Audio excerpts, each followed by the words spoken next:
Desk. You strike out.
See how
Hola a todos y bienvenidos a Reman Crítica, el espacio donde el cine se analiza con pasión, detalle y una mirada sincera.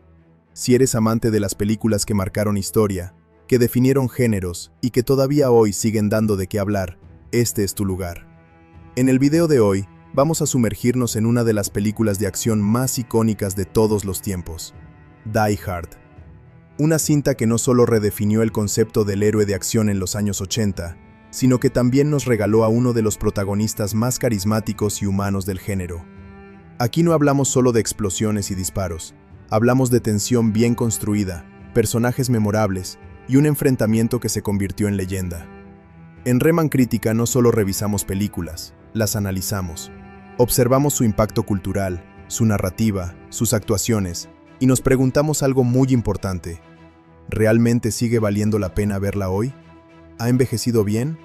¿O solo vive de la nostalgia? Así que prepárate, porque vamos a desmenuzar cada detalle, desde la actuación principal hasta el villano inolvidable, pasando por el ritmo, la dirección y esos momentos que hicieron que esta película se quedara grabada en la memoria de millones. Si te gusta el cine y quieres análisis honestos y directos, suscríbete a Reman Crítica y acompáñame en este recorrido. Ahora sí, comenzamos.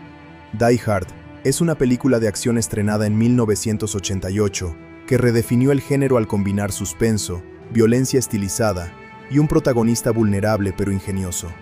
Dirigida por John McTiernan y protagonizada por Bruce Willis en el papel de John McClane, la historia transcurre casi en su totalidad dentro de un rascacielos, tomado por un grupo de criminales durante una fiesta navideña. Con un ritmo ascendente y una narrativa centrada en la resistencia individual frente a una amenaza organizada, la película se convirtió en un referente cultural del cine de los años 80. La trama comienza cuando John McClane, un detective del Departamento de Policía de Nueva York, viaja desde New York City hasta Los Ángeles para intentar reconciliarse con su esposa, Holly, quien se ha mudado a California por motivos laborales. Su matrimonio atraviesa dificultades debido a la distancia y a las ambiciones profesionales de ella. McClane llega a la ciudad en vísperas de Navidad y es conducido por un simpático chofer de limusina llamado Argyle hasta el edificio donde Holly trabaja, el imponente Nakatomi Plaza. En los pisos superiores del rascacielos se celebra una elegante fiesta corporativa, organizada por la empresa japonesa donde trabaja Holly. McClane, incómodo en un ambiente de ejecutivos y formalidades, intenta relajarse mientras procesa la tensión con su esposa. Sin embargo, la celebración se ve abruptamente interrumpida cuando un grupo de hombres armados irrumpe en el edificio. Liderados por el sofisticado y calculador Hans Gruber, interpretado por Alan Rickman, los criminales toman como rehenes a todos los asistentes a la fiesta. Gruber se presenta como un terrorista con motivaciones políticas, pero pronto queda claro que su verdadero objetivo es robar cientos de millones de dólares en bonos al portador, almacenados en la bóveda de la corporación. El plan está meticulosamente diseñado: controlar a los rehenes, cortar las comunicaciones y simular un acto terrorista que justifique una respuesta policial predecible. Sin embargo, los asaltantes no cuentan con la presencia de McClane, quien logra escapar antes de ser capturado y se convierte en una amenaza inesperada para sus planes. Descalzo y armado, inicialmente con una pistola reglamentaria, McClane comienza una guerra de guerrillas dentro del edificio. Aprovecha su conocimiento táctico como policía y utiliza el entorno a su favor. Conductos de ventilación, escaleras de emergencia y oficinas vacías se transforman en escenarios de emboscadas improvisadas.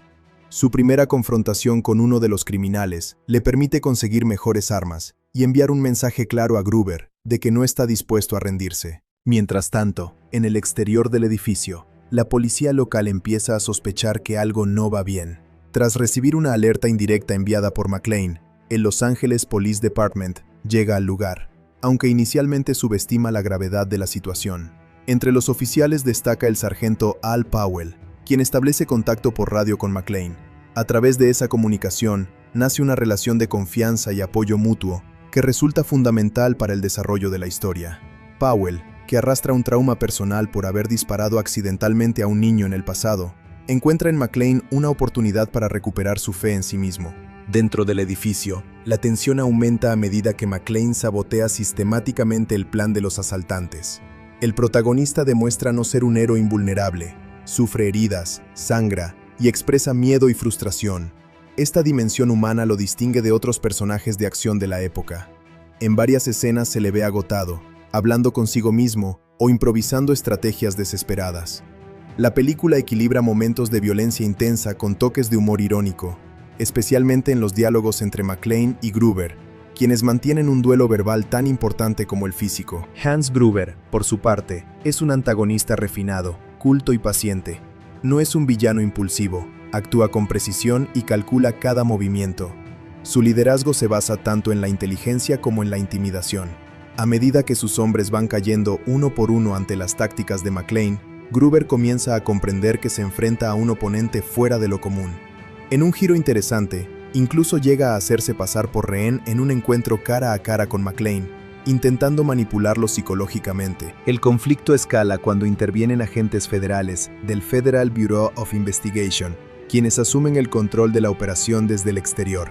Su enfoque rígido y protocolario coincide exactamente con lo que Gruber había anticipado en su plan. La decisión de cortar la energía eléctrica al edificio para forzar la apertura de la bóveda facilita en realidad el objetivo de los criminales. Esta ironía subraya una crítica implícita a la burocracia y al exceso de confianza en los procedimientos oficiales. En el interior, la situación para los rehenes se vuelve cada vez más peligrosa. Holly, interpretada por Bonnie Bedelia, se mantiene firme y trata de proteger a sus compañeros sin revelar su vínculo con McClane. Su fortaleza emocional aporta profundidad al relato, ya que no es simplemente una víctima pasiva. Cuando Gruber finalmente descubre que ella es la esposa del hombre que frustra sus planes, la utiliza como moneda de cambio en un enfrentamiento final cargado de tensión. Uno de los elementos más memorables de la película es el uso del espacio cerrado como campo de batalla. El rascacielos se convierte en un laberinto vertical, donde cada piso representa un nuevo desafío. Las explosiones, los tiroteos y las persecuciones están coreografiados con precisión, manteniendo un equilibrio entre espectáculo y claridad narrativa. La fotografía y la música contribuyen a crear una atmósfera de asedio constante, mientras el reloj avanza hacia un desenlace inevitable. En el clímax, McClane logra llegar hasta la azotea del edificio, donde los criminales planean fingir su propia muerte mediante una explosión que simule un atentado. Tras una serie de enfrentamientos intensos y sacrificios personales, el protagonista regresa al interior para un último cara a cara con Gruber. En una escena icónica, utilizando astucia más que fuerza bruta, McClane desenmascara al villano y lo derrota, provocando su caída desde lo alto del edificio. La imagen del antagonista suspendido en el vacío antes de precipitarse al suelo se convirtió en una de las más recordadas del cine de acción. Paralelamente, Powell supera su bloqueo emocional cuando dispara para proteger a McClane de un último atacante, cerrando así su propio arco de redención. El edificio queda finalmente bajo control de las autoridades, y los rehenes son liberados. En medio del caos posterior, McClane y Holly se reconcilian, reafirmando su vínculo tras haber enfrentado juntos una experiencia límite. Más allá de su trama central, la película explora temas como la resiliencia individual, la fragilidad de las relaciones personales y la confrontación entre el ingenio humano y la planificación fría del crimen organizado. El guión equilibra acción y desarrollo de personajes, otorgando a su protagonista una humanidad que lo hace cercano al espectador. McClane no es un superhéroe, es un hombre común obligado a actuar en circunstancias extraordinarias. El impacto cultural de la obra fue inmediato.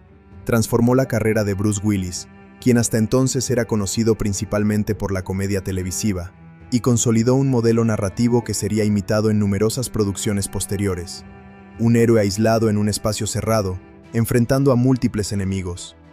Asimismo, elevó el estándar de los villanos en el cine comercial, gracias a la interpretación elegante y amenazante de Alan Rickman. Con el paso del tiempo, la película ha sido reinterpretada como un clásico navideño atípico, debido a que la historia ocurre durante la Nochebuena y utiliza villancicos y decoraciones festivas como contrapunto irónico a la violencia. Esta dualidad entre celebración y caos refuerza la sensación de contraste que atraviesa toda la obra. En definitiva, Die Hard es una narración intensa y dinámica que combina acción, suspenso y desarrollo emocional con notable eficacia. Su estructura compacta, centrada en un único escenario principal, demuestra cómo una premisa aparentemente sencilla puede convertirse en una experiencia cinematográfica poderosa cuando se ejecuta con precisión. El reparto de Die Hard 1988, es uno de los elementos fundamentales que explican el enorme impacto cultural y cinematográfico de la película. Cada intérprete aporta matices específicos que enriquecen la historia y elevan el material más allá de una simple cinta de acción. La combinación de carisma, intensidad dramática y química entre los actores convierte el asalto al rascacielos en una experiencia emocional, además de espectacular. A continuación, se detalla el elenco principal y el papel que desempeña cada uno dentro de la narrativa. Bruce Willis interpreta a John McClane, el protagonista absoluto de la historia. Su trabajo en la película redefinió el arquetipo del héroe de acción de los años 80. A diferencia de los personajes musculosos e invencibles que dominaban el género en esa época, McClane es un policía común que sangra, se equivoca, siente miedo y expresa dolor físico y emocional. Willis dota al personaje de una mezcla muy efectiva de sarcasmo, vulnerabilidad y determinación. Su interpretación equilibra el humor seco con momentos de desesperación auténtica, especialmente en las escenas en las que habla por radio con el sargento Powell, o cuando, herido y agotado, reflexiona sobre su matrimonio. La evolución de McClane a lo largo de la película, de visitante incómodo en una fiesta corporativa a único obstáculo real frente a un plan criminal sofisticado, está sostenida por la energía física y la presencia escénica de Willis, quien transmite credibilidad tanto en los combates cuerpo a cuerpo como en los silencios más íntimos. Alan Rickman encarna a Hans Gruber, uno de los villanos más emblemáticos del cine de acción. Este fue su primer papel importante en el cine, y su actuación dejó una huella inmediata. Rickman construye a Gruber como un antagonista refinado, culto y calculador. Su acento elegante, su tono de voz pausado y su mirada fría contrastan con la rudeza explosiva de McClane. El actor evita la caricatura y apuesta por la contención, lo que hace que cada amenaza sea más inquietante. En las escenas donde interactúa directamente con McClane, Rickman despliega una inteligencia interpretativa notable, especialmente cuando finge ser un rehén para manipularlo.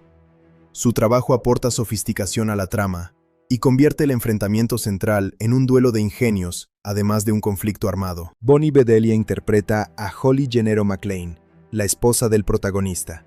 Lejos de ser una simple figura pasiva en peligro, Holly es retratada como una mujer profesional, firme y autónoma. Bedelia aporta una serenidad que equilibra el caos que la rodea. Su personaje representa el conflicto emocional que impulsa a McClane desde el inicio, la tensión entre la vida profesional y la familiar.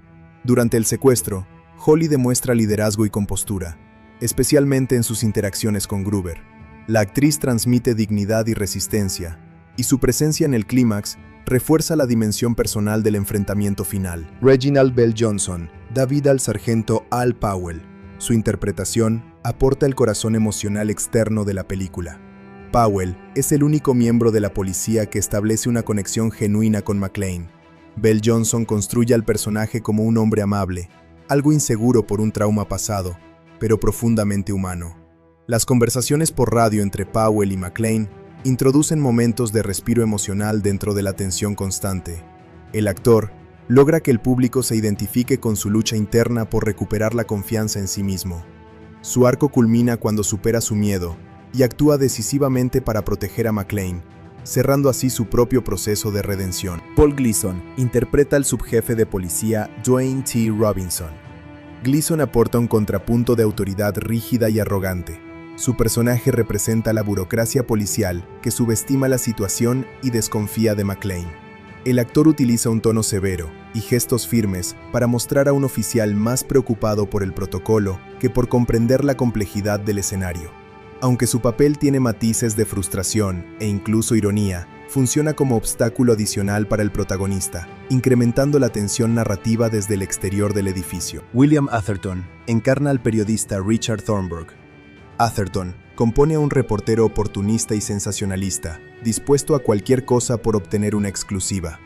Su personaje añade una crítica a los medios de comunicación y su ética cuestionable. La actuación es deliberadamente irritante, lo que provoca rechazo en el espectador y aumenta la sensación de invasión y falta de escrúpulos en medio de la crisis. Thornburg no solo explota la tragedia con fines profesionales, sino que también pone en peligro a la familia de McClane al revelar información sensible. Hart Bogner interpreta a Harry Ellis, un ejecutivo arrogante que intenta negociar con los asaltantes. Buckner ofrece una actuación que combina soberbia y nerviosismo. Ellis encarna el estereotipo del empleado confiado, que cree poder manejar la situación con su carisma, pero cuya imprudencia agrava el conflicto. El actor transmite la falsa seguridad del personaje hasta el momento en que la amenaza se vuelve real e irreversible. Alexander Godunov da vida a Carl, el principal ejecutor físico del grupo criminal. Su presencia imponente y su intensidad corporal aportan un contraste con la sofisticación de Gruber. Godunov construye a Carl como una fuerza casi imparable, movida por la lealtad y la sed de venganza tras la muerte de su hermano. Sus enfrentamientos con McClane están cargados de brutalidad física y contribuyen a elevar el nivel de peligro. La actuación se apoya más en la expresión corporal y la mirada que en el diálogo, reforzando su carácter amenazante. DeVoros White interpreta a Argyle, el conductor de la limusina que transporta a McClane. Aunque su papel es secundario, White aporta un tono ligero y simpático que equilibra la tensión. Argyle permanece ajeno al asalto durante gran parte de la película, encerrado en el estacionamiento del edificio, pero finalmente interviene de manera decisiva. Su actuación introduce humor y humanidad en momentos estratégicos. James Shigeta interpreta a Joseph Takagi, el presidente de la corporación japonesa. Shigeta dota al personaje de dignidad y serenidad. En su confrontación inicial con Gruber, demuestra firmeza y lealtad hacia su empresa. Su actuación establece el tono de amenaza real desde el comienzo del asalto y muestra que los criminales están dispuestos a cruzar límites fatales. En conjunto, el reparto logra una interacción equilibrada entre héroes, villanos y personajes secundarios. Cada actor cumple una función narrativa clara. Algunos intensifican el peligro, otros aportan dimensión emocional, otros representan obstáculos institucionales o críticas sociales. La química entre Bruce Willis y Alan Rickman sostiene el eje central del conflicto, mientras que los personajes de apoyo enriquecen el mundo que rodea el asedio. El éxito del elenco radica también en la credibilidad colectiva. Incluso los antagonistas secundarios tienen rasgos distintivos que los diferencian entre sí, evitando que se conviertan en simples figuras intercambiables. Esta atención al detalle interpretativo contribuye a que el espectador perciba el enfrentamiento como algo más que una sucesión de escenas de acción. Se trata de un choque de voluntades, personalidades y valores. En definitiva, el reparto de Die Hard no solo ejecuta con eficacia las secuencias de acción, sino que construye una red de relaciones humanas que sostienen la tensión dramática de principio a fin. Pero más allá de su estatus icónico, la pregunta sigue siendo válida. ¿Realmente vale la pena verla hoy en día? Para responderla, es necesario analizar sus virtudes narrativas, su impacto cultural, la construcción de sus personajes, su ritmo, su dirección y la manera en que ha envejecido frente a los estándares actuales. Desde el primer acto, la película establece un tono que combina tensión con ironía. La premisa es aparentemente sencilla. Un policía de Nueva York visita Los Ángeles en Navidad para intentar reconciliarse con su esposa y termina atrapado en un rascacielos tomado por criminales. Sin embargo, lo que distingue a la historia no es solo el conflicto externo, sino el trasfondo emocional que impulsa al protagonista. John McClane no es un héroe invulnerable, es un hombre con problemas matrimoniales, orgullo herido y una actitud sarcástica que funciona tanto como mecanismo de defensa como rasgo distintivo de su personalidad. Esta humanización del héroe fue revolucionaria en su momento y sigue siendo uno de los pilares que hacen que la película resulte atractiva hoy. Uno de los mayores aciertos es la construcción del antagonista, Hans Gruber, interpretado magistralmente por Alan Rickman. Gruber no es un villano ruidoso ni impulsivo, es frío, elegante y meticuloso. Su presencia eleva el conflicto, ya que no se enfrenta simplemente a un policía, sino a un estratega inesperado que interfiere en su plan perfecto. El duelo intelectual entre ambos personajes aporta profundidad al relato. Cada intercambio verbal está cargado de tensión y, en muchos casos, de un humor oscuro que aligera momentáneamente la presión sin disminuir el peligro. En términos de dirección y puesta en escena, la película demuestra un dominio notable del espacio. La mayor parte de la acción ocurre dentro de un único edificio, lo que podría parecer limitante, pero en realidad se convierte en una ventaja narrativa. El rascacielos funciona como un tablero de ajedrez vertical, donde cada piso representa una nueva oportunidad de confrontación. Este uso inteligente del espacio cerrado intensifica la sensación de aislamiento y vulnerabilidad. el espectador siente que el protagonista está realmente atrapado, improvisando soluciones con recursos limitados. El ritmo es los puntos fuertes. La película equilibra con habilidad los momentos de acción intensa con pausas estratégicas que permiten el desarrollo de personajes. No se trata de una sucesión constante de explosiones. Hay espacio para conversaciones significativas, especialmente las que McClane mantiene por radio con el sargento Al Powell. Estas escenas no solo aportan humanidad, sino que crean un contraste emocional que amplifica el impacto de las secuencias más violentas. La tensión crece de forma progresiva, escalando hacia un clímax satisfactorio y coherente con lo que se ha construido desde el inicio. Desde el punto de vista técnico, la cinta destaca por su claridad visual en las escenas de acción. A diferencia de muchas producciones modernas que recurren a una edición excesivamente rápida y a movimientos de cámara caóticos, aquí cada enfrentamiento es comprensible. El espectador sabe dónde están los personajes, qué está en juego y cuáles son las consecuencias inmediatas de cada decisión. Este enfoque clásico contribuye a que la película envejezca con dignidad, ya que no depende de efectos digitales que puedan verse anticuados con el paso del tiempo. Otro aspecto interesante es el equilibrio tonal. Aunque la situación es grave y las amenazas son reales, el guión incorpora un humor seco que define la identidad del protagonista.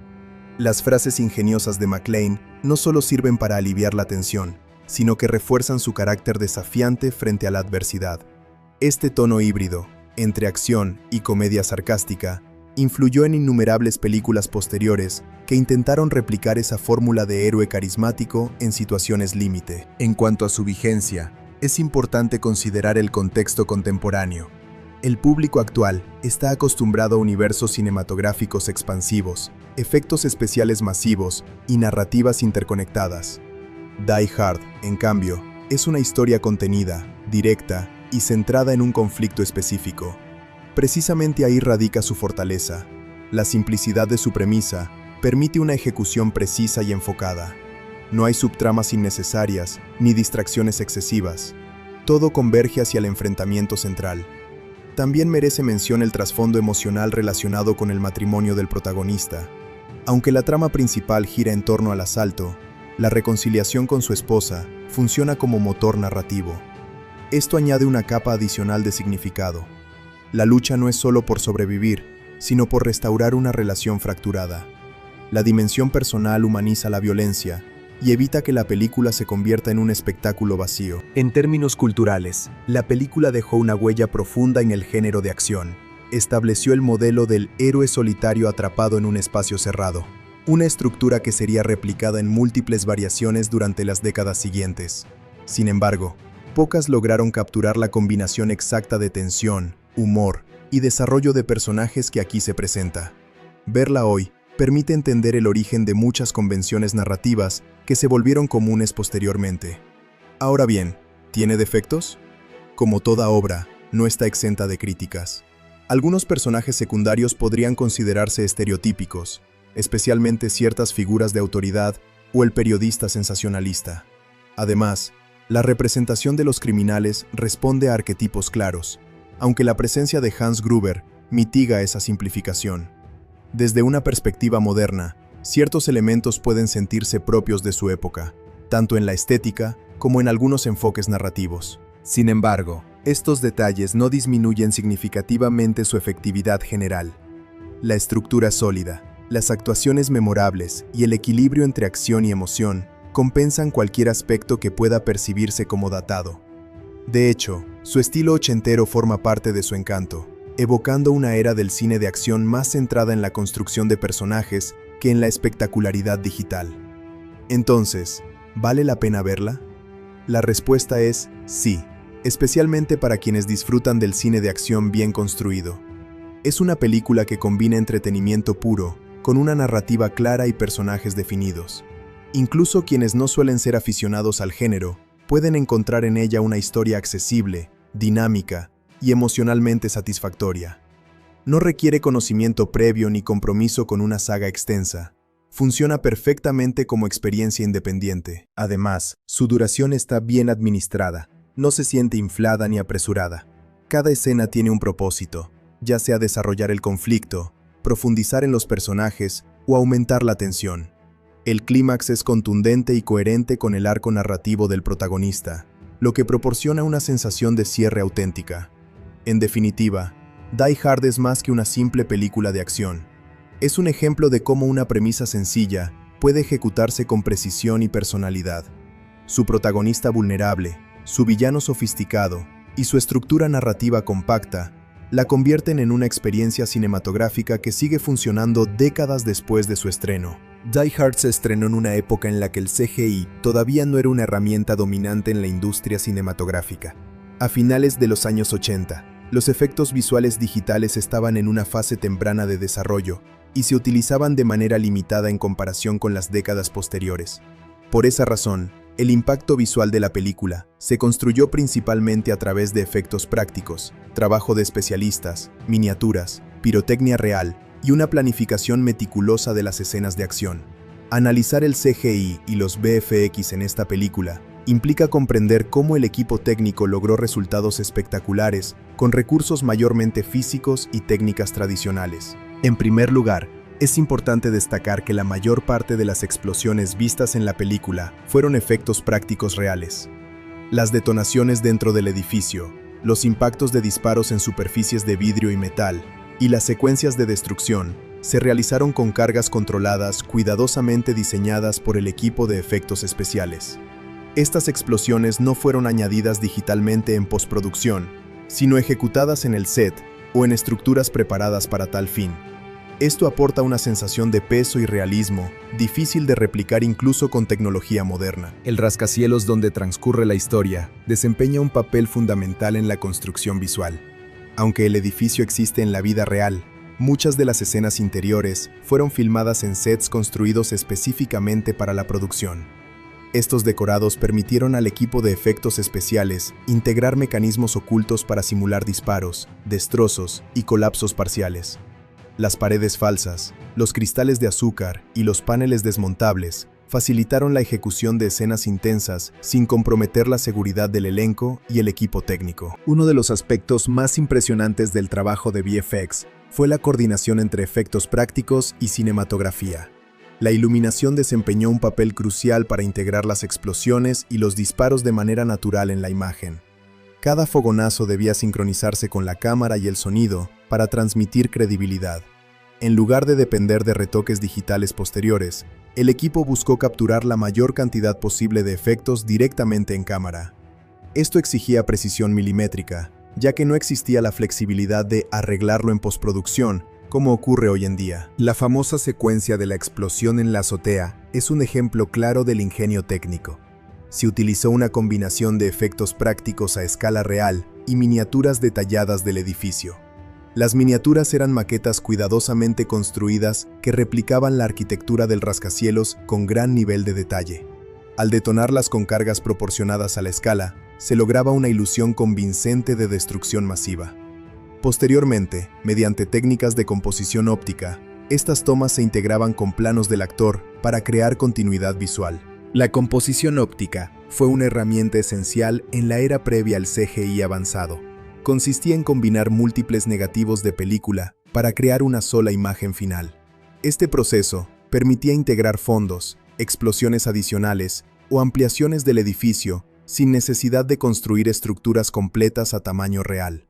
Aunque el procedimiento era complejo y requería varias pasadas por la impresora óptica, el resultado ofrecía una integración sorprendentemente efectiva para la época. Otro elemento clave fue el uso de cables y arneses en las escenas de riesgo. Muchas secuencias en las que el protagonista se desplaza por el exterior del edificio o salta entre estructuras se realizaron con sistemas de seguridad visibles que luego eran ocultados mediante técnicas ópticas o ángulos de cámara estratégicos. No existía la eliminación digital rápida que hoy se realiza con software especializado, por lo que el encuadre debía planificarse cuidadosamente para minimizar la visibilidad de estos soportes. Las escenas con disparos también requirieron un trabajo meticuloso.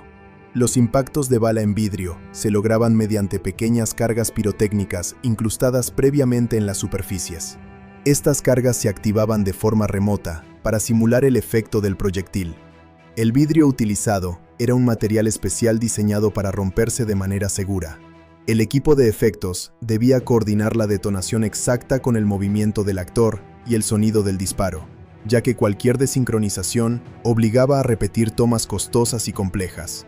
En cuanto al fuego y el humo, se emplearon máquinas de humo industriales para crear la atmósfera cargada en los pisos superiores del edificio. El humo no solo añadía dramatismo visual, sino que ayudaba a difuminar el fondo y acentuar la iluminación contrastada típica del cine de acción de la época.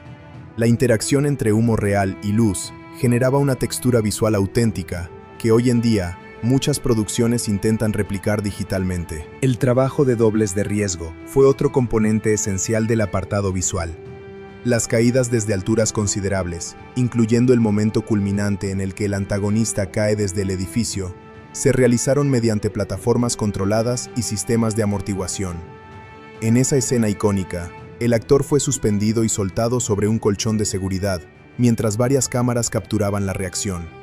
La intensidad del plano final se debe en gran parte a la autenticidad del movimiento físico real, algo que habría sido muy diferente si se hubiese generado por computadora. Aunque el CGI no fue un componente predominante, sí hubo intervenciones digitales mínimas en el proceso de postproducción, principalmente relacionadas con retoques ópticos y ajustes en composiciones complejas.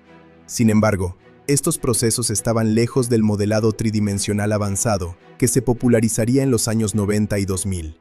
La mayor parte del VFX en la película corresponde a efectos especiales tradicionales, integrados mediante técnicas fotográficas. Es interesante comparar este enfoque con el cine contemporáneo. Hoy en día, muchas secuencias similares se realizan en entornos virtuales, con pantallas verdes y escenarios digitales generados por computadora. En cambio, en esta producción, la interacción física entre actores y entorno era real. Esto influye en la percepción del espectador. Los objetos tienen peso, el fuego ilumina de manera natural, y los fragmentos de escombros reaccionan con leyes físicas auténticas. La ausencia de CGI dominante también obliga a valorar la planificación previa. Cada explosión debía ensayarse cuidadosamente, porque no podía repetirse muchas veces. El costo y la logística de reconstrucción hacían que la primera toma fuera crucial. Esto generaba una disciplina técnica y una coordinación precisa entre departamentos de efectos especiales, dirección y fotografía. Otro aspecto destacable es la integración del sonido con los efectos visuales. Aunque el sonido pertenece a otro departamento, su sincronización con explosiones reales amplifica la sensación de impacto. El estruendo profundo de las detonaciones y el eco dentro del edificio refuerzan la credibilidad del entorno. Esta cohesión audiovisual contribuye a que el espectador experimente la acción de forma inmersiva. La iluminación nocturna del edificio también desempeña un papel en los efectos visuales.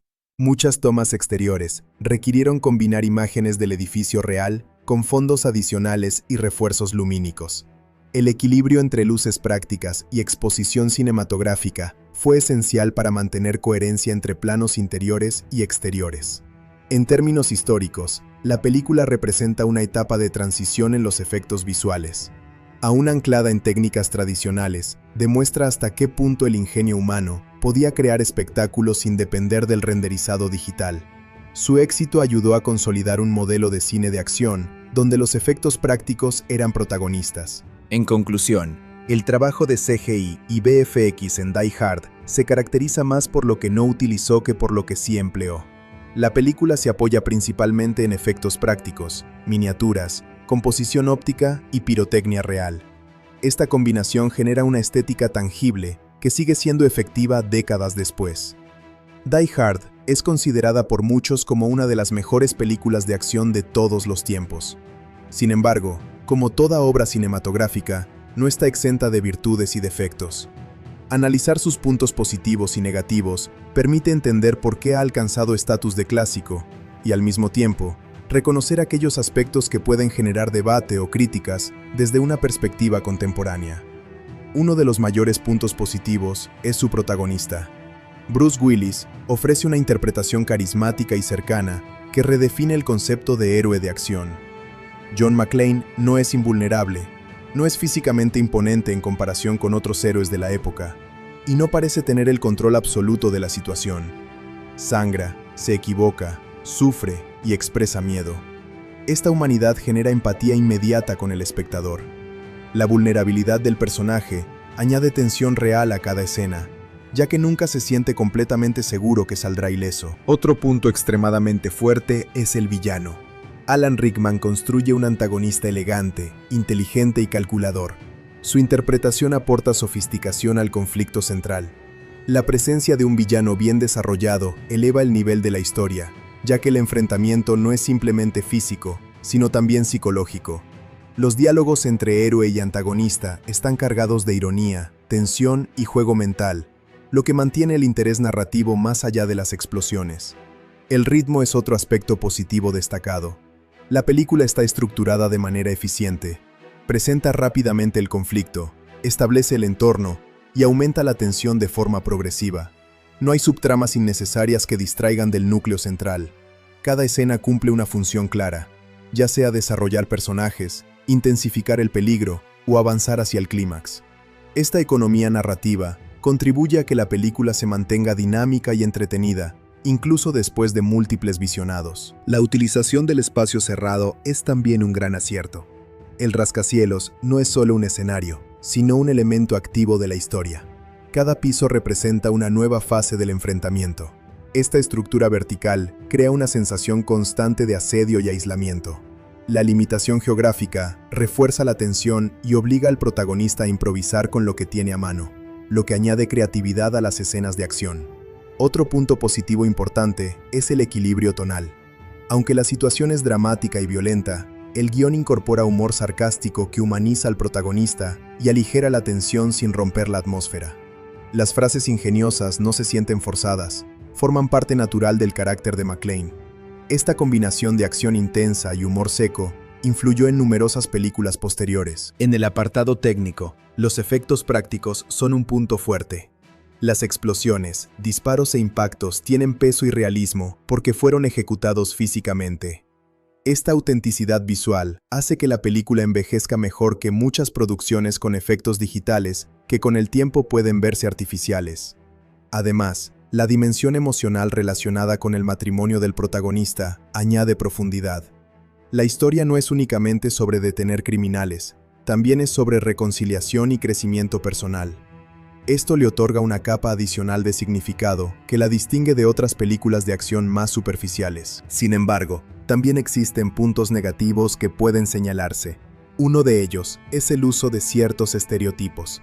Algunos personajes secundarios, especialmente figuras de autoridad o el periodista sensacionalista, están retratados de manera algo caricaturesca. Estas representaciones pueden parecer simplificadas o exageradas, lo que resta complejidad a la narrativa. Otro aspecto criticable es que algunos miembros del grupo antagonista no reciben suficiente desarrollo individual. Aunque el líder es memorable, varios de sus subordinados funcionan más como obstáculos funcionales que como personajes con personalidad definida. Esto puede hacer que ciertos enfrentamientos carezcan de impacto emocional más allá de la acción física. Desde una perspectiva moderna, algunos elementos pueden sentirse propios de la época en que fue realizada. La estética, ciertos diálogos y algunas dinámicas laborales reflejan claramente el contexto cultural de finales de los años 80. Para algunos espectadores actuales, estos detalles pueden resultar anticuados o menos relevantes. También se puede argumentar que, en ciertos momentos, la película depende de coincidencias narrativas que favorecen al protagonista. Aunque estas decisiones son comunes en el cine de acción, pueden percibirse como convenientes. La capacidad casi ilimitada de resistencia del héroe, pese a sus heridas, podría considerarse poco realista desde un enfoque estrictamente lógico. En cuanto al desarrollo femenino, aunque el personaje de la esposa del protagonista muestra fortaleza y dignidad, su papel sigue estando ligado principalmente a la motivación emocional del héroe. Algunos críticos podrían considerar que la película no explora plenamente su potencial como figura independiente dentro de la acción principal. Otro punto discutible es la representación de las autoridades. La policía y los agentes federales son retratados en ocasiones como incompetentes o excesivamente burocráticos. Si bien esto sirve para resaltar la eficacia del protagonista, puede sentirse como un recurso simplificador para crear contraste. Además, el enfoque casi exclusivo en el conflicto principal deja poco espacio para explorar con mayor profundidad el impacto psicológico del evento en los rehenes. Aunque esto mantiene el ritmo ágil, también limita la posibilidad de una exploración más amplia del drama humano colectivo. A pesar de estos puntos negativos, es importante señalar que muchos de ellos no afectan gravemente la experiencia general. La película logra lo que se propone: ofrecer una historia intensa, entretenida y centrada en un enfrentamiento claro entre héroe y villano. Sus defectos no eclipsan sus virtudes, sino que forman parte de su identidad como producto de su tiempo. En términos de legado, los puntos positivos superan ampliamente a los negativos. La construcción del héroe vulnerable, el villano carismático, el ritmo preciso y la ejecución técnica sólida son elementos que la consolidan como referente del género. Incluso sus limitaciones pueden verse como características de una etapa específica del cine de acción. En conclusión, Die Hard presenta un equilibrio interesante entre fortalezas claras y debilidades moderadas. Sus aspectos positivos: personajes memorables, tensión constante, humor inteligente y efectos prácticos impactantes, la convierten en una experiencia cinematográfica duradera. Sus puntos negativos: ciertos estereotipos, simplificaciones narrativas y elementos propios de su época, no disminuyen significativamente su valor.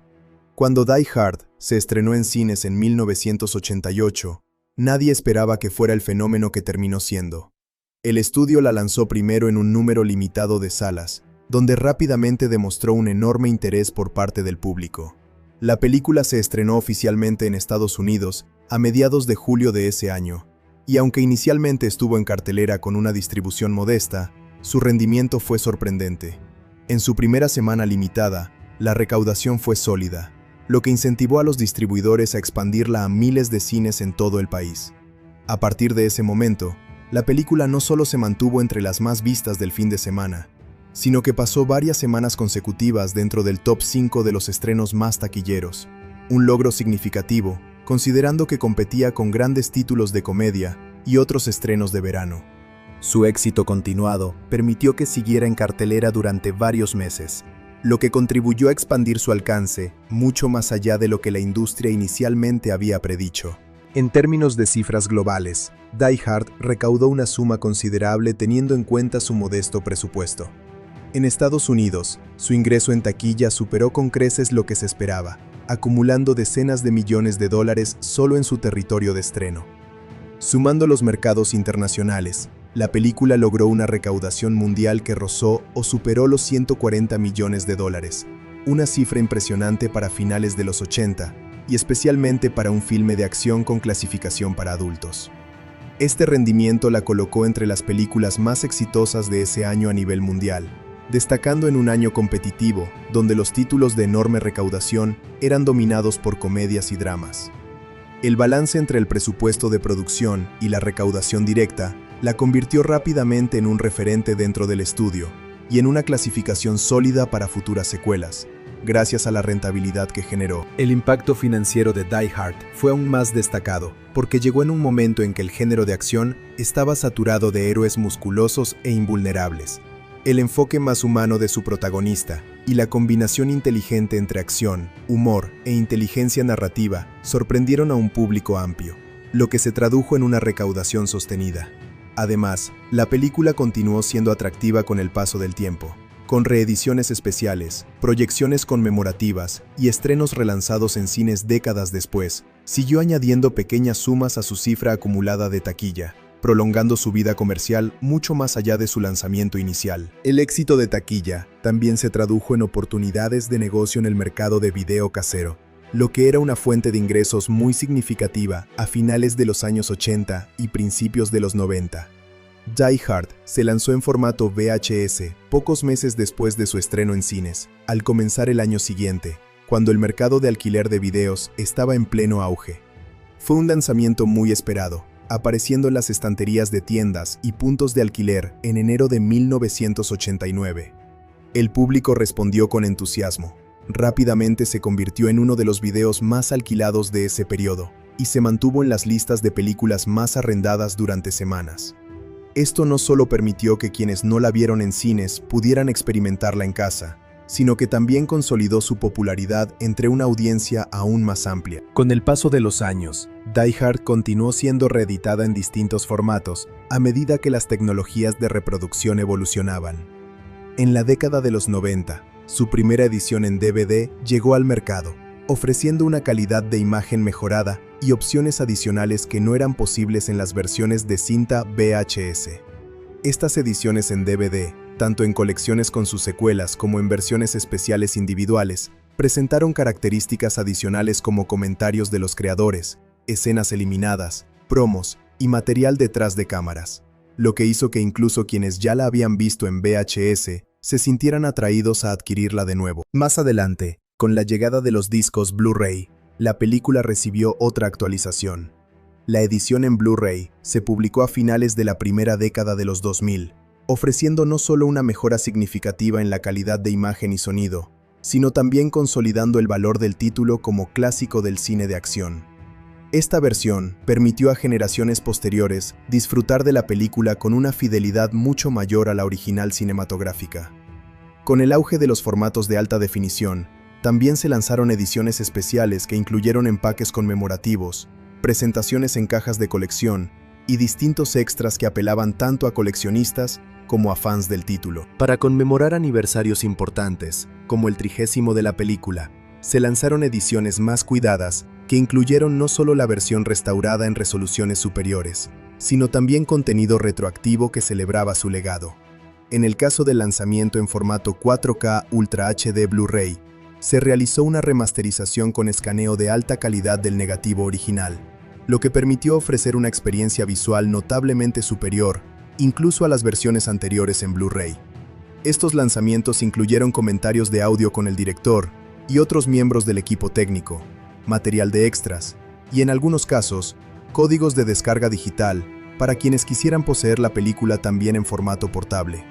Esto consolidó aún más el estatus de Die Hard como un título imprescindible en las videotecas personales de los amantes del cine de acción. Además de las ediciones físicas, la película se adaptó a la nueva era digital, mediante lanzamientos en plataformas de streaming y descarga directa. Esto significó que en cierta fecha, se agregó al catálogo de servicios digitales populares, permitiendo a los espectadores alquilarla o comprarla en versión digital sin necesidad de poseer un disco físico.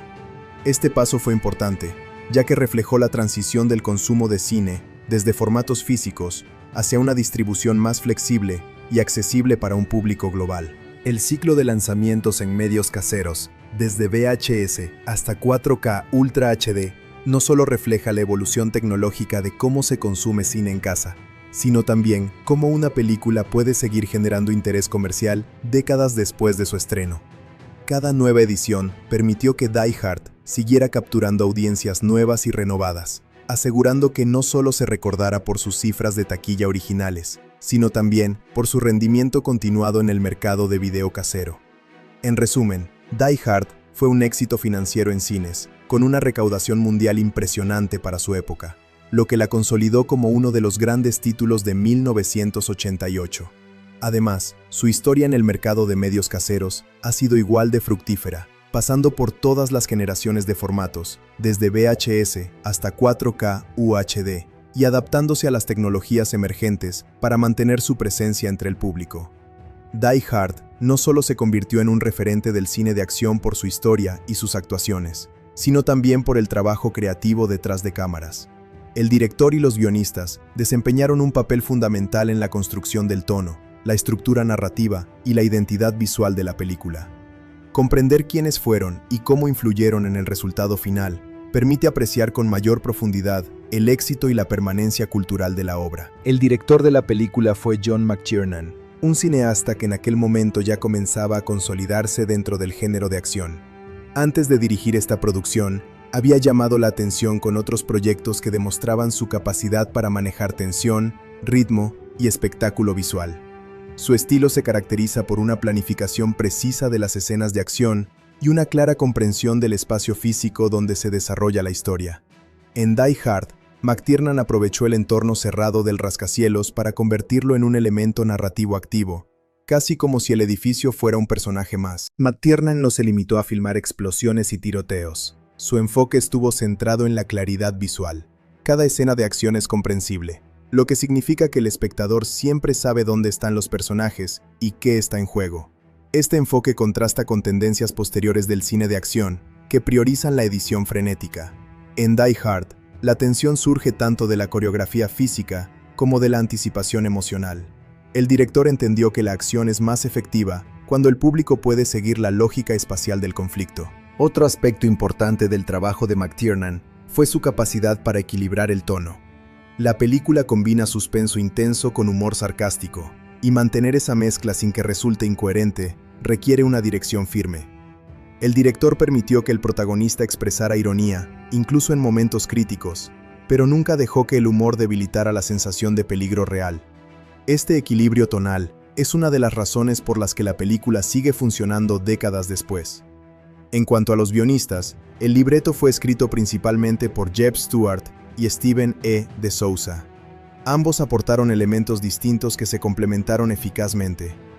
Jeb Stuart trabajó en las primeras versiones del guión, adaptando la historia original en una estructura cinematográfica sólida. Su enfoque ayudó a establecer el carácter del protagonista como un hombre común atrapado en circunstancias extraordinarias. Steven E. de Souza, por su parte, realizó revisiones y aportó gran parte del diálogo final que definió la personalidad del héroe. Su habilidad para escribir frases memorables y combinar acción con humor fue crucial para darle identidad propia al personaje principal. Muchas de las líneas icónicas que el público recuerda provienen de su estilo de escritura, caracterizado por un ingenio directo y una economía de palabras efectiva. El guión se basó en una novela titulada Nothing Lasts Forever, escrita por Roderick Thorp. La novela servía como secuela de una obra anterior del mismo autor. Sin embargo, la adaptación cinematográfica introdujo cambios significativos en tono, ambientación y desarrollo de personajes. Mientras que la novela tenía un enfoque más oscuro y sombrío, la película optó por incorporar humor y un ritmo más dinámico. Decisiones que resultaron clave para su éxito comercial. La colaboración entre director y guionistas fue esencial para definir el enfoque final. McTiernan supo interpretar el material escrito y transformarlo en una experiencia visual coherente. El guión ofrecía una base sólida, pero fue la dirección la que convirtió esa base en una narrativa fluida y emocionante. Esta sinergia permitió que la historia mantuviera una estructura clara, con una progresión constante hacia el clímax. Un elemento destacado del trabajo de los escritores es la construcción del protagonista. En lugar de crear un héroe invencible, optaron por desarrollar a un personaje con defectos, orgullo y vulnerabilidad. Esta decisión fue arriesgada dentro del contexto del cine de acción de los años 80, dominado por figuras casi sobrehumanas. El enfoque más humano aportó frescura al género y abrió camino para futuras reinterpretaciones del arquetipo. El villano también fue cuidadosamente elaborado en el guión. No se trata de un antagonista unidimensional. Posee inteligencia, planificación estratégica y una motivación clara. Esta complejidad permitió que el enfrentamiento central tuviera mayor profundidad. El director reforzó estas cualidades mediante una puesta en escena que resaltaba la elegancia y el control del antagonista. En términos estructurales, el guión presenta una progresión lógica y bien organizada. Cada acto tiene una función clara. El primero establece el conflicto personal y la toma del edificio. El segundo desarrolla la lucha interna y externa del protagonista. El tercero culmina con la confrontación definitiva. Esta estructura clásica contribuye a la sensación de cohesión narrativa. Otro aspecto relevante es el uso del diálogo como herramienta de caracterización.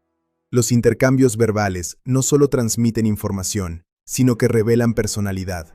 El humor sarcástico del protagonista, la formalidad calculada del antagonista y la torpeza de ciertos personajes secundarios están definidos principalmente por cómo hablan. Esta habilidad para diferenciar voces demuestra el cuidado puesto en la escritura. La dirección de actores también fue un componente esencial. McTiernan permitió que los intérpretes exploraran matices dentro de sus personajes. Aunque la película es recordada por su acción, también contiene momentos íntimos donde el protagonista expresa arrepentimiento y miedo. Estos instantes requieren una sensibilidad directiva que equilibre emoción y ritmo. Desde una perspectiva técnica, McTiernan mostró una notable capacidad para integrar efectos prácticos con narrativa. No se trata de acción por la acción misma. Cada explosión o enfrentamiento tiene una función dramática. El guión establecía los puntos de tensión, y la dirección los amplificaba visualmente. La influencia del director y los escritores se extendió más allá de esta película. El éxito de Die Hard consolidó la reputación de McTiernan como especialista en acción inteligente. y elevó el perfil de los guionistas dentro de la industria. La película demostró que el género podía combinar espectáculo con desarrollo de personajes, sin sacrificar entretenimiento. En conclusión, el trabajo conjunto de John McTiernan como director y de Jeb Stuart y Steven E. de Souza como guionistas fue determinante para el impacto duradero de Die Hard. La adaptación de la novela de Roderick Thorp, la construcción de un héroe vulnerable y la integración de humor con tensión crearon una fórmula que redefinió el cine de acción. Su colaboración dio como resultado una obra equilibrada, dinámica y emocionalmente resonante, cuya fuerza narrativa sigue siendo estudiada y admirada décadas después de su estreno. Die Hard culmina con un desenlace que combina tensión extrema, resolución emocional y una liberación catártica, tanto para los personajes como para el espectador. El final no es simplemente una secuencia de acción más, sino la conclusión lógica de todos los conflictos planteados a lo largo de la historia. El enfrentamiento físico entre héroe y villano, la lucha psicológica entre inteligencia y resistencia, y el conflicto personal del protagonista con su esposa. En la recta final de la película, el plan del grupo criminal liderado por Hans Gruber está casi completo. Tras haber superado múltiples obstáculos técnicos y enfrentamientos con el protagonista, los antagonistas logran abrir la bóveda que contiene los millones en bonos al portador. Sin embargo, el espectador ya comprende que su plan nunca fue simplemente escapar discretamente. La estrategia incluía fingir su muerte mediante una explosión masiva en la azotea del edificio, lo que permitiría a las autoridades creer que todos los criminales habían fallecido en el supuesto atentado. Esta revelación añade una capa adicional de cinismo al plan de Gruber, subrayando su frialdad y capacidad de anticipación. Mientras tanto, John McClane, interpretado por Bruce Willis, está física y emocionalmente agotado. A lo largo de la película, ha sufrido heridas, caminado descalzo sobre vidrio roto y soportado múltiples enfrentamientos. El desgaste acumulado se percibe claramente en su expresión y en su respiración pesada. Este detalle es importante porque refuerza la sensación de que el desenlace no será una victoria fácil ni inmediata. El héroe no está en su mejor condición, está sobreviviendo gracias a su determinación. La tensión aumenta cuando la esposa de McClane es tomada directamente como rehén por Gruber. Hasta ese momento, el antagonista desconocía el vínculo entre ambos, pero al descubrirlo, decide usarla como último recurso de presión. Este giro personaliza el conflicto al máximo nivel. Ya no se trata solo de frustrar un robo o detener criminales. Es una confrontación directa que involucra lo más importante para el protagonista. La dimensión emocional alcanza su punto más alto. La escena del enfrentamiento final ocurre en un espacio reducido dentro del edificio. McClane se encuentra frente a Gruber, quien sostiene a Holly bajo amenaza. El equilibrio de poder parece inclinarse momentáneamente hacia el villano. Sin embargo, el protagonista demuestra que su mayor fortaleza no es la fuerza física, sino la astucia. Durante el enfrentamiento, McClane utiliza un recurso inesperado: una pistola oculta en su espalda, asegurada con cinta adhesiva. Este detalle había sido insinuado previamente, lo que demuestra una construcción narrativa coherente y bien planificada. El disparo que hiere a Gruber rompe el equilibrio de la escena. La tensión se libera parcialmente, pero no de inmediato. El villano aún mantiene a Holly, y en un intento desesperado, intenta arrastrarla consigo. Es entonces cuando ocurre uno de los momentos más icónicos del cine de acción. Gruber cae desde lo alto del edificio. La caída es lenta, dramática y visualmente impactante. Su expresión mezcla sorpresa y resignación, simbolizando el colapso de su plan perfecto. La imagen de su cuerpo precipitando al vacío funciona como metáfora del fracaso de su arrogancia y su exceso de confianza. Este instante no solo cierra el conflicto principal, sino que también representa la restauración del orden. El edificio, que durante toda la película fue un campo de batalla vertical, recupera simbólicamente su estabilidad.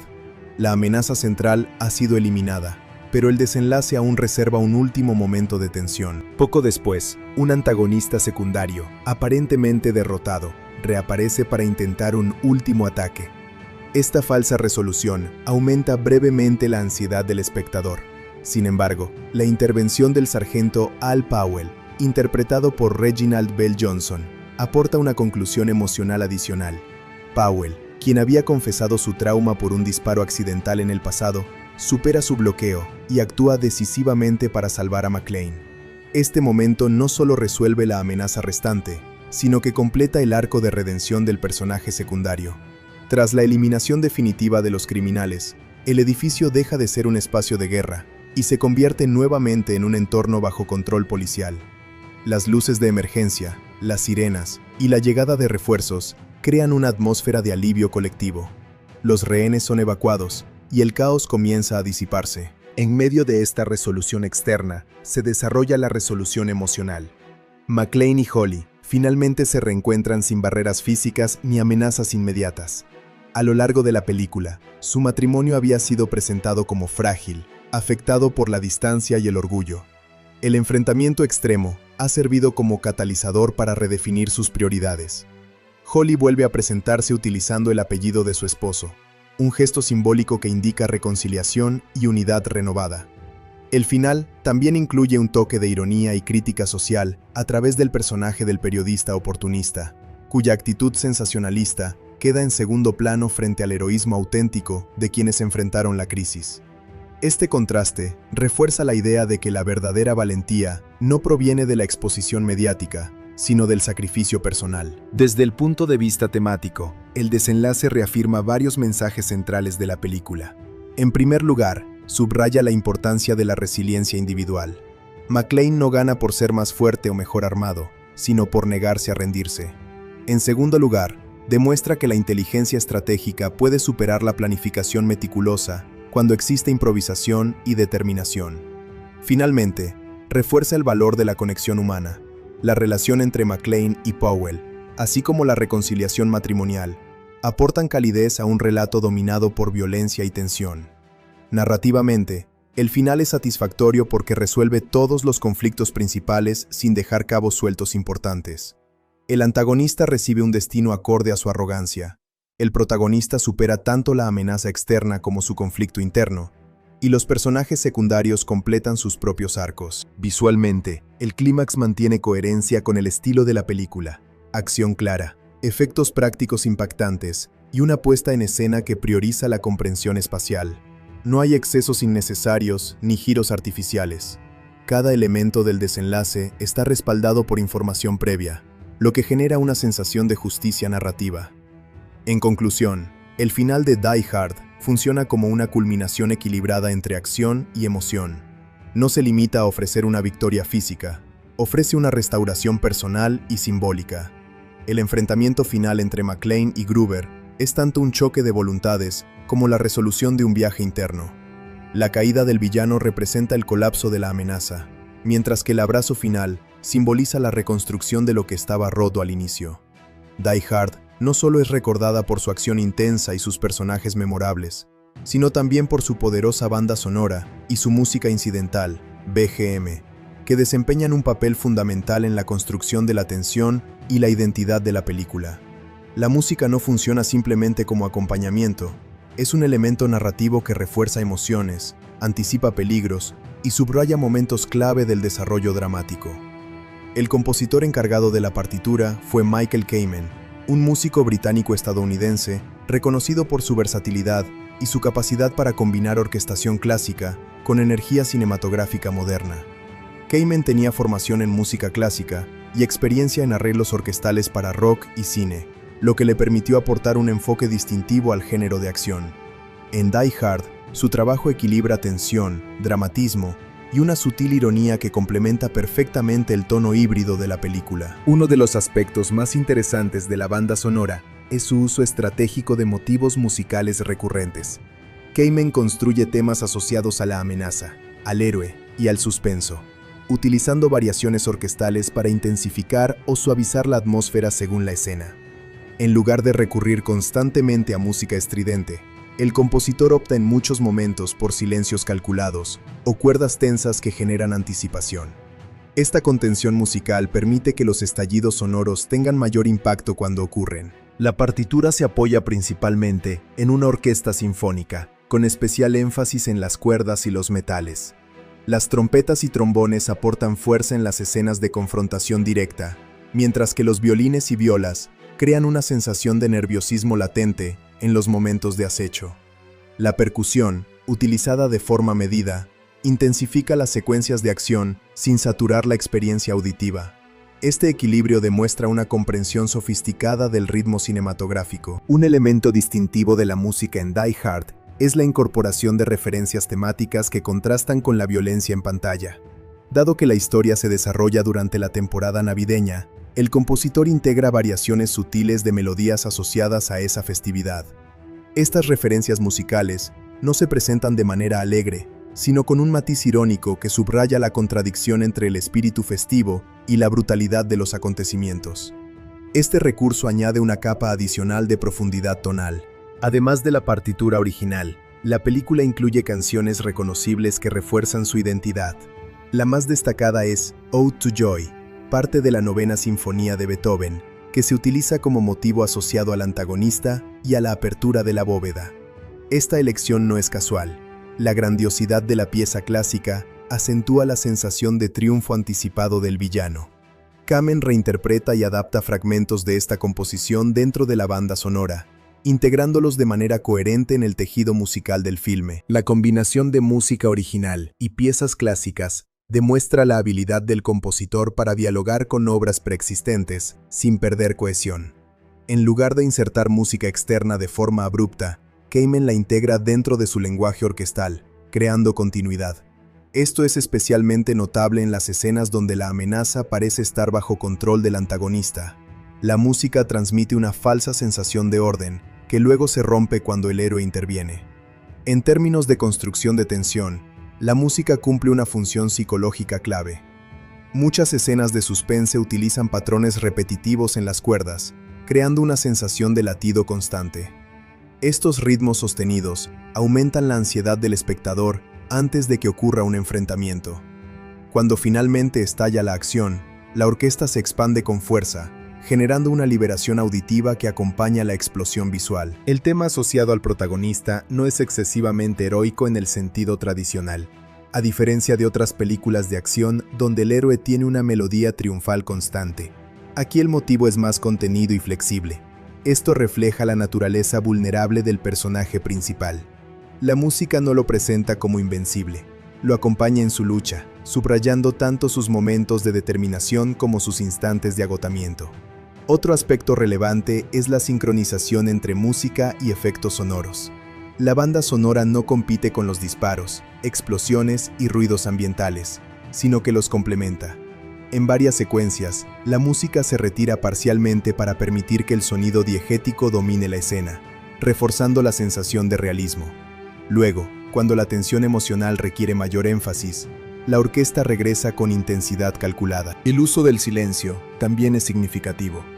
En ciertas escenas, especialmente cuando el protagonista se mueve sigilosamente por el edificio, la ausencia casi total de música amplifica la sensación de vulnerabilidad. Este contraste demuestra que el compositor entiende que la música no siempre debe llenar cada espacio. A veces, la tensión surge precisamente de lo que no se escucha. La recepción de la banda sonora fue positiva, destacándose su capacidad para sostener la atmósfera sin eclipsar la narrativa. Con el tiempo, la música de Die Hard se convirtió en referencia dentro del género, influyendo en compositores posteriores que buscaron equilibrar acción intensa con matices emocionales. El estilo orquestal enérgico pero controlado de Kamen se convirtió en un modelo para muchas producciones de finales de los 80 y 90. En cuanto a los lanzamientos musicales, la banda sonora fue editada en álbum, permitiendo que el público disfrutara de la partitura fuera del contexto cinematográfico. Estas ediciones incluyeron selecciones de la música original y, en algunas versiones posteriores, pistas adicionales restauradas o ampliadas. El interés por la partitura creció con el paso del tiempo, especialmente entre coleccionistas y aficionados al cine de acción clásico. La colaboración entre el compositor y el director fue fundamental para el resultado final. La música fue concebida no como un añadido posterior, sino como parte integral del diseño narrativo. El director permitió que ciertas escenas respiraran musicalmente, dando espacio para que la orquesta guiara la emoción del espectador. En conclusión, la banda sonora y el BGM de Die Hard son elementos esenciales de su impacto duradero. El trabajo de Michael Kamen combina elegancia orquestal, tensión rítmica y referencias culturales estratégicas para crear una identidad sonora única. La música no solo acompaña la acción, la intensifica, la contextualiza y la humaniza. Gracias a esta integración cuidadosa, la película logra un equilibrio entre espectáculo y emoción que sigue resonando décadas después de su estreno. Analizar estos temas permite comprender mejor cómo una obra que hoy se considera icónica también enfrentó críticas y cuestionamientos en su momento. Uno de los primeros puntos de discusión se relaciona con el nivel de violencia mostrado en la película. Para la época, Die Hard presentó escenas intensamente violentas, incluyendo tiroteos, explosiones y enfrentamientos cuerpo a cuerpo, que aunque impactantes visualmente, fueron considerados por algunos críticos como excesivos para el público general. La película no utilizó violencia gratuita sin propósito narrativo, pero su representación directa de heridas físicas, disparos y muertes generó cierta preocupación en sectores conservadores, especialmente porque se estrenó durante la temporada navideña. Esto provocó un debate sobre si era adecuado asociar una película de acción tan intensa con un periodo festivo y familiar, aunque el filme nunca se comercializó como una película infantil. La clasificación de la película también fue objeto de discusión. Inicialmente, hubo debate sobre si debería recibir una calificación que restringiera el acceso a menores. Finalmente, la Motion Picture Association of America, MPAA, le otorgó una calificación R, lo que significaba que los menores de 17 años necesitaban acompañamiento de un adulto. Esta decisión fue vista por algunos críticos como una advertencia necesaria, mientras que otros consideraban que la violencia estaba estilizada y justificada dentro del género de acción, y que la calificación podría limitar la audiencia sin razón suficiente. Este tipo de controversia es común en películas que desafían los estándares morales y culturales de la época, y Die Hard no fue la excepción. Otro tema polémico surgió del debate sobre los roles de género y la representación de los personajes femeninos. Aunque Holly, la esposa del protagonista, muestra independencia y coraje en varias escenas, ciertos sectores señalaron que su personaje estaba, en última instancia, subordinado a la narrativa masculina. Su papel como rehén en el clímax fue criticado por reforzar un estereotipo común en el cine de acción, la mujer como motivación emocional para el héroe. Este enfoque provocó discusiones entre críticos de cine y feministas sobre cómo la película, a pesar de su innovación en otros aspectos, seguía reproduciendo dinámicas de género tradicionales. La representación de la policía y otras autoridades también generó debate. En Die Hard, los agentes de policía y la jerarquía policial son a menudo mostrados como ineficaces o lentos para reaccionar frente a la crisis. Este retrato fue interpretado por algunos como una crítica social implícita, mientras que otros lo consideraron simplista o exagerado. La controversia no solo se centraba en la verosimilitud de estas representaciones, sino también en la percepción pública de las instituciones de seguridad y cómo el cine podía influir en la confianza del público hacia ellas. En un plano más legal, la película también enfrentó controversias relacionadas con derechos de adaptación. Die Hard está basada en la novela Nothing Lasts Forever, de Roderick Thorp, y aunque los derechos fueron adquiridos legalmente, hubo debates sobre hasta qué punto la película respetaba el tono y los detalles de la obra original. Los cambios realizados por los guionistas, como la incorporación de humor, la ambientación navideña y la caracterización del protagonista como un héroe vulnerable, provocaron algunas críticas de puristas literarios que consideraban que la adaptación se alejaba demasiado de la novela. Esto planteó preguntas sobre la fidelidad artística en adaptaciones cinematográficas y hasta qué punto los cineastas pueden reinterpretar el material original. Un punto menos evidente, pero igualmente discutido, fue la percepción cultural y racial implícita en ciertos elementos de la historia. Aunque la película no hace referencias explícitas a estereotipos raciales, la concentración de los personajes principales masculinos como héroes y el enfoque en un villano extranjero con sofisticación y educación, Hans Gruber, generó debate sobre la representación de extranjeros en roles de antagonistas. Algunos críticos modernos analizan cómo la narrativa de un villano extranjero inteligente frente a un héroe estadounidense vulnerable refleja tensiones culturales y nociones de identidad nacional, un tema que se volvió más discutido décadas después del estreno inicial. La música y la ambientación navideña también tuvieron cierta controversia indirecta. Integrar canciones y motivos de la temporada navideña en una trama violenta y mortal fue considerado irónico, pero algunos espectadores lo encontraron perturbador o inapropiado. La yuxtaposición de alegría festiva con caos y peligro contribuyó a la singularidad de la película, pero generó debates sobre el contraste entre la atmósfera y la violencia representada, planteando preguntas sobre la sensibilidad cultural hacia la combinación de celebración y conflicto extremo. En cuanto a la recepción crítica, algunos analistas cuestionaron si Die Hard podía considerarse una película seria, debido a su mezcla de acción y humor. Para ciertos críticos de la época, la inserción de frases irónicas y situaciones cómicas dentro de un contexto mortal parecía trivializar los eventos, mientras que otros argumentaban que esta combinación era precisamente lo que la hacía innovadora y entretenida. La controversia aquí no era sobre moralidad o censura, sino sobre criterios estéticos y cómo definir los límites de un género de acción moderno. Incluso décadas después, la película ha sido objeto de debates sobre su legado cultural y su influencia en el género. Algunos cineastas y críticos contemporáneos argumentan que Die Hard estableció un estándar que llevó a la proliferación de películas de acción con escenarios encerrados y un héroe vulnerable, lo que, según algunas críticas, derivó en imitaciones menos exitosas y fórmulas repetitivas. La discusión sobre si su éxito inspiró una sobresaturación del género es un tema frecuente entre estudios de cine, aunque también se reconoce que la innovación de Die Hard fue genuina y disruptiva para su época. Otra controversia menor tuvo que ver con la seguridad en el rodaje. La película incluyó varias escenas de riesgo físico extremo, como caídas desde alturas y explosiones cercanas al elenco. Aunque no hubo accidentes graves reportados, la coordinación de especialistas y la ejecución de efectos prácticos generó debates sobre la ética de exponer a los actores y dobles a riesgos tan significativos. En años recientes, esta discusión se ha intensificado, ya que los estándares de seguridad en producciones cinematográficas se han vuelto más estrictos.